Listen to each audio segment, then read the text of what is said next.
Hello, I'm Bob the Booker and welcome to my channel. You may notice that I am in a slightly different location, and that is because I'm currently dog sitting the wonderful Annie, who is currently wandering around near my feet. And also just apologies in advance, I have a bit of a cold I'm just about getting over. I'm about 9 days into dog sitting Annie. And forgot to bring a razor, hence the beard going here, and also hence the slightly tired expression from having to look after the adorable Annie, who is down here, and I'll try and get her. Hang on one sec. Annie, go on, babe. Ah. Okay, and here is the wonderful little babe herself, who has been, who has been keeping me company, by which I mean licking my face for the last 9 days or so. But today I wanted to talk about a certain prize that I absolutely love, and that is the Polari Prize. So this is a prize for LGBTQ writing, and it's split into two different shortlists. Okay, Annie's going now. It's split in, she doesn't, apparently she's not as big a fan. It's split into two different shortlists. One for first books, and then the other sort of more general one for people who are sort of further into their writing careers. And so I'm going to be covering these in two separate videos just to space it out a little bit. Otherwise it's sort of 12 books being thrown at you all at once. But let's go and we'll talk about the first book prize first. So let's start with the winner. The winner of the first book prize was Mohsin Zaidi with A Dutiful Boy, and this is a memoir all about him growing up as a young gay Muslim in East London.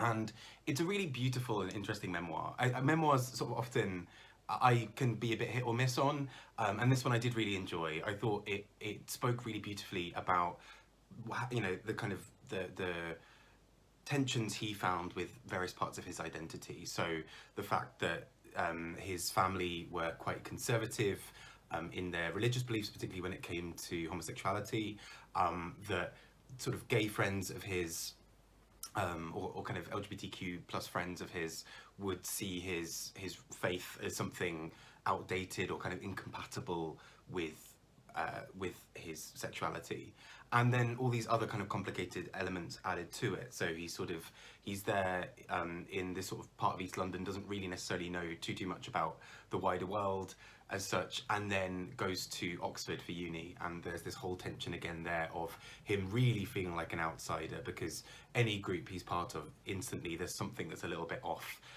for him and his identity. So I thought it was really beautifully done, really powerful, and it opens with this scene of talking about his father essentially sort of whipping himself as sort of punishment, you know, the kind of exercise, this sin of his son and his sexuality. And the book really explores that in a really beautiful way. So I got tickets to go to, I say I got tickets like I won them, I bought them.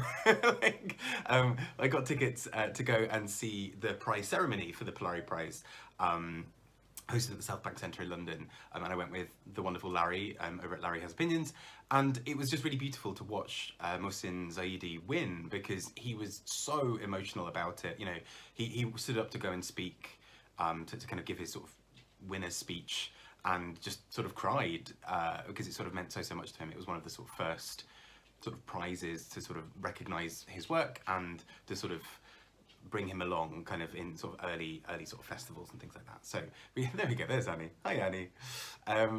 But that aside, it's a really beautiful memoir. It does a lot of things really well, and it wasn't always perfect for me. I thought that, you know, I thought kind of at times that I just wanted a little bit more exploration on some of the themes and some of the discussions, but overall I just thought it was such a beautiful book, and yeah, I can totally see why this book won, and I think from this shortlist is a book that very much deserved to win. Next up was a novel. I mean, I should mention, you'll notice this sort of point as we go through the prize.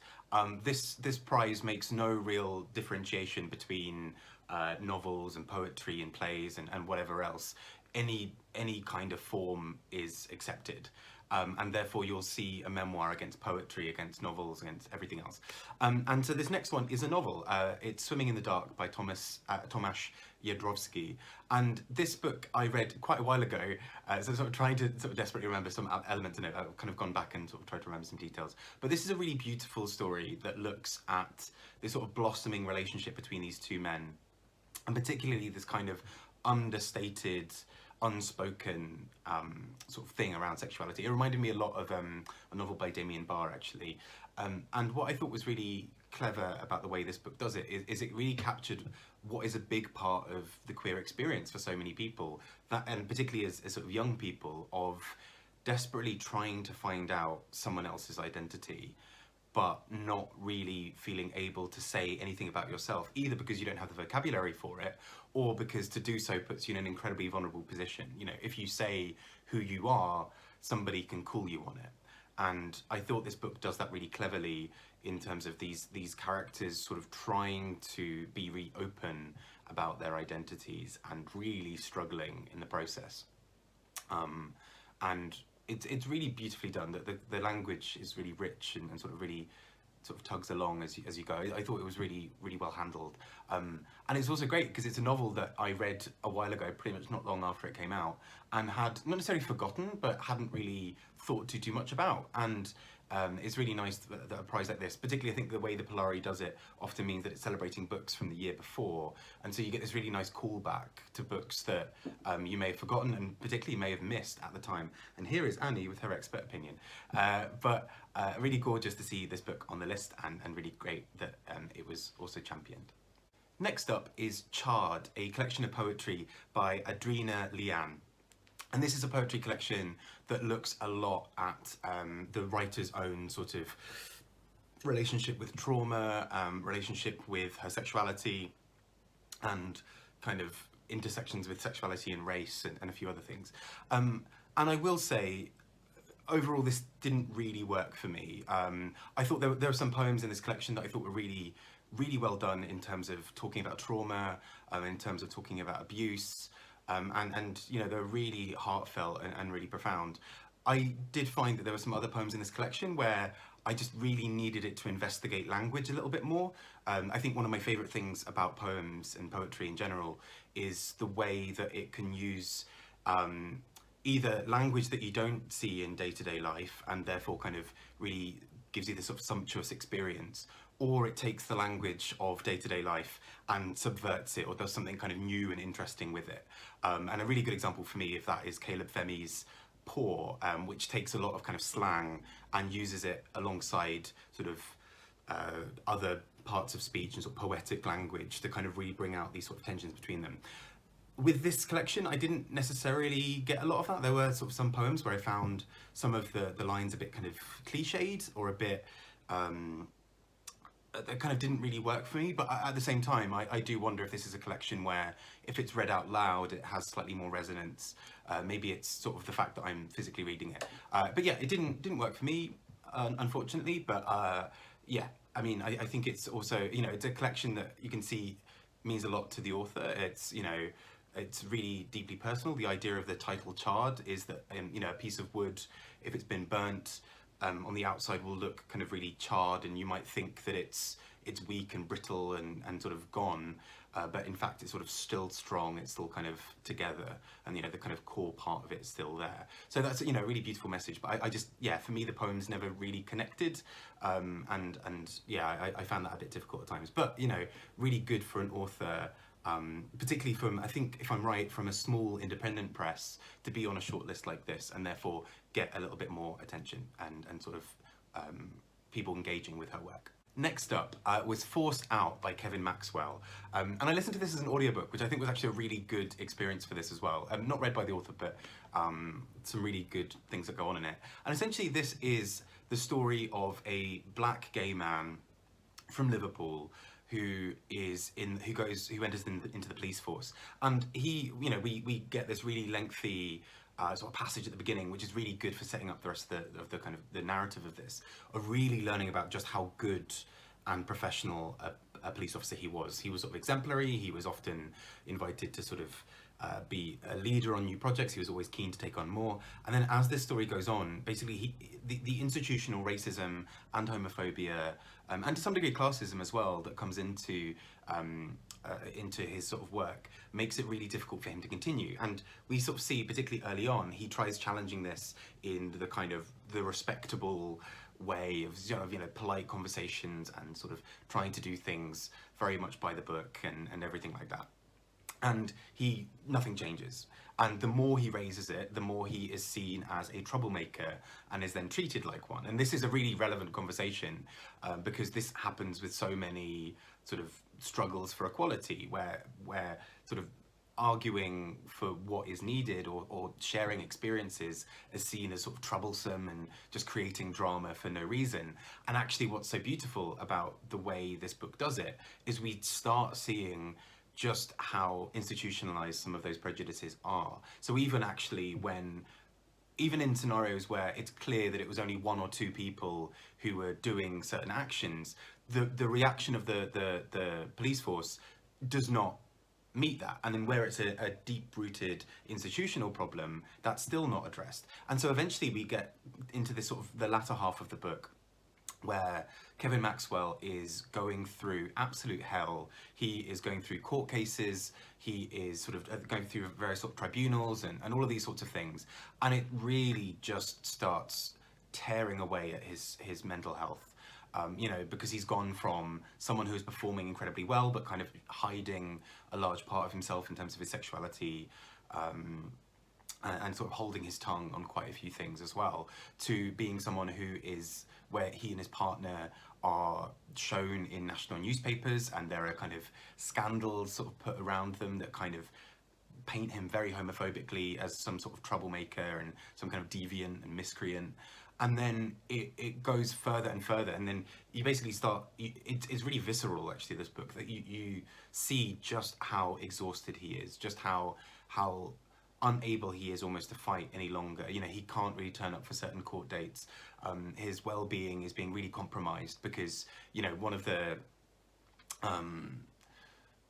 the details of his sort of recovery plan or kind of well-being plan is that he shouldn't be contacted, particularly out of hours, or at least without kind of any acknowledgement, and people are still contacting him to talk about the case, and that, obviously he can never quite rest. He is basically having sort of multiple breakdowns, and I can't imagine what it would be like going through that in the first place, never mind to keep fighting, and then never mind on top of that to then start writing a book about it and to put that back out into the world and kind of tear off that plaster again while you're still healing. And so just a really courageous book in so many ways, and really it's a really interesting book, I think, in many ways, because there's a real understanding throughout the book. He's always very careful to be very understanding of people's perspectives and to really give the benefit of the doubt, but there's a real anger that pulses through this book, very rightly so. And I just think it's really brilliant. And I mean, I'm really glad that a prize like this has sort of amplified a book like this, which I have to admit I had not heard of. But I think just really, brings something else out that's really, really exciting. And just a brilliant book overall, I think.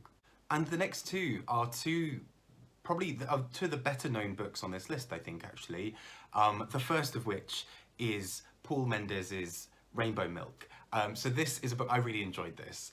This is a book about a young man, Jesse, who grows up in the Black country. He is Black, he is gay, and various parts of his identity, again, kind of come up quite a lot. But there's this sort of, he sort of moves to London to kind of try and have this sort of new life, and he sort of finds himself caught in various complicated webs of things going on. So he takes up sex work for a while because that is sort of one way that he can afford rent. And there's a really interesting discussion within the book and sort of exploration within the book of what that looks like for him, what sex work looks like for him. And in fact, what we really see is that there are these real benefits to him, not only financially. There's a confidence that he grows within that, but also it chips away at something within him. And I think that that could be handled really badly in the hands of another author, but I think it's really impressive, especially from a debut author, to have that craft going through the book, that there's a real humour and real understanding throughout, and it is just done really cleverly in my mind. I really loved how this book approached this. I thought it was really clever. It's really funny as a book as well. It's a really interesting mix. You'll have these sort of really violent images, and then you'll have these really sexually explicit and graphic scenes, and then you'll have these really funny moments and really sort of sad, poignant moments. It kind of covers everything really, really well, and also has this sort of ongoing thing throughout the book of a love of the sugar babes, which if you are if you're from the UK, you might know them slightly better than elsewhere, I think. But the Sugar Babes are wonderful, and it was just so lovely to kind of watch how it was sort of charted throughout the book. There's also a really interesting sort of subplot, I guess, is, I don't know if it's subplot, it's kind of, it informs the rest of it, but the book starts with talking about a man moving to the UK, and a kind of, you know, part of the Windrush generation, and this kind of immigration story being the things that sort of set in motion Jesse having his life. And I thought it was really cleverly done. I was a bit skeptical and a bit nervous about that before it started, because sort of reading it, I was like, oh, is it going to be a sort of weird dual narrative where it's kind of trying to forge links between things in a clumsy way? And actually not at all. I thought it was really cleverly done, and really added a sort of richness to the story, because by the time we meet Jesse, there's a kind of context that's been set in a really clever way about being an outsider, about kind of being othered, particularly as a black person in the UK, which I thought was really clever. Also, there were some scenes really early on into this book, particularly in the Jesse sections, where I really felt like it captured what it means to be young and queer in a way that it genuinely felt like Jesse had, the Paul Mendez had reached into my brain and sort of delved through and found old memories, because it was eerily similar. And I wish I'd sort of taken pictures of that bit, or like kind of captured those exact quotes, but it was really profound, and I had never seen it written that way, this experience of sort of yearning and longing, and sort of uncertainty around identity, but also this kind of strident, I'm going to make it anyway kind of thing. It was so cleverly observed, and I really think and hope that Paul Mendez is here to stay as an author. He's just incredibly clever and insightful and kind of generous with his characters. Even the kind of quote-unquote bad guys, there was an element of understanding how those characters had got there that I thought was really, really generous and warm-hearted, and I just thought was really, really powerful. And last but not least, Chuggy Bane by Douglas Stuart. And it's really funny seeing a book like this, you know, winner of the Booker Prize, a book that had a really great year in 2020, and, you know, has been selling incredibly well.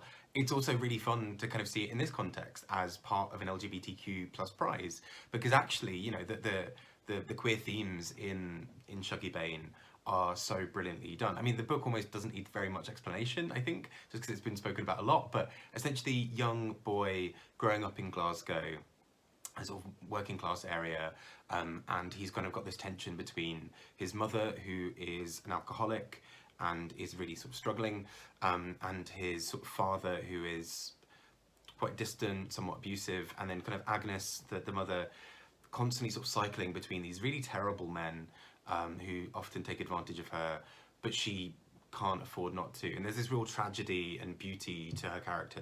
Again, like with Rainbow Milk, a real warmth and generosity towards its characters. That Agnes is so deeply flawed, and so, you know, you kind of are screaming at parts because of how she keeps on sort of falling down and keeps on making these mistakes that are not helping, you know, young Shuggie, but I just think are so beautifully done. And it's really great to see this book in the context of this, because actually there is a real kind of, I don't think it's ever, well, it's sort of mentioned in sort of the beginning and end of the book, where we get the kind of modern day Shuggie, and there is a real reference to him sort of trading sex for money.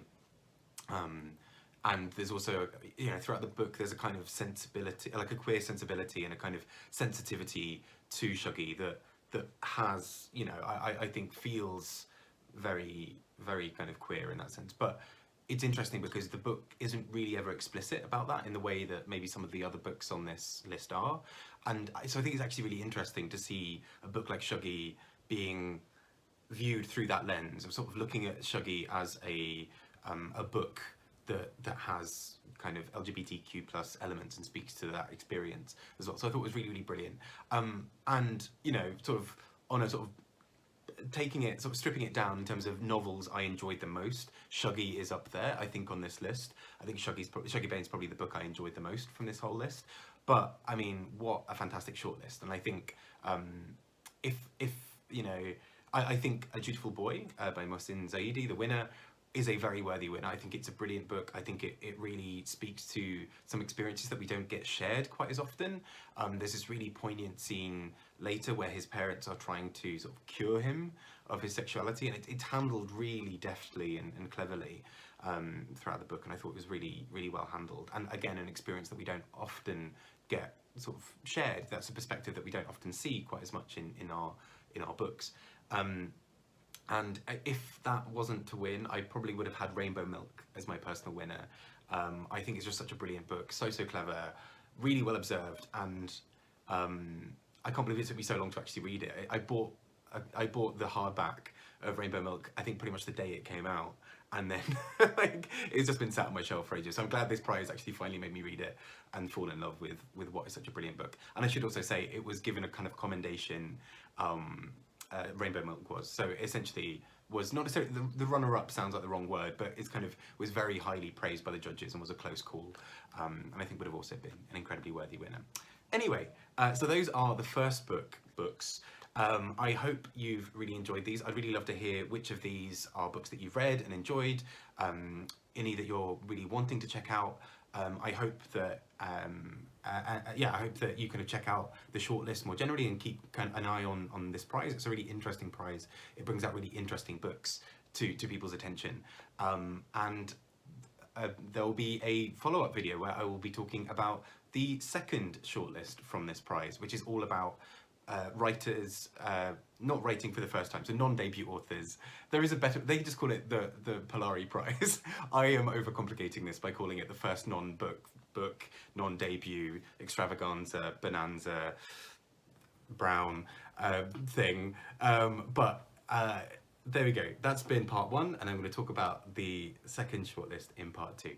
Thank you and take care. Bye-bye.